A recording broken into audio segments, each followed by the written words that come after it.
Böyük qayıdış proqramı çərçivəsində əhalinin mərhələli şəkildə doğma torpaqlarına qayıdış prosesi davam etdirilir. Bu mərhələdə isə Xocavənd şəhərinə 39 ailə, ümumilikdə 176 nəfər, Qırmızı Bazar qəsəbəsinə 16 ailə, ümumilikdə 63 nəfər, Xanlıba kəndinə isə 13 ailə, ümumilikdə 60 nəfər yola salınıb. Bu ailələr uzun illər Respublikanın müxtəlif bölgələrində, əsasən yataqxanalarda, sanatoriyalarda və inzibati binalarda müvəqqəti məskunlaşaraq çətin şəraitdə yaşayıblar. İndi isə onlar tamamilə yenidən qurulmuş, müasir infrastrukturla təmin edilmiş Qarabağda daimi məskunlaşma imkanı əldə ediblər.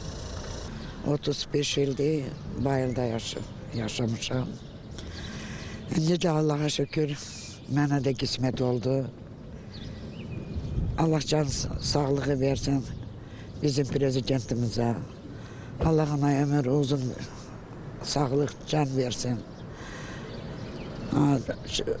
O qədər heyecanam, şadam ki mən öz evim olacaq.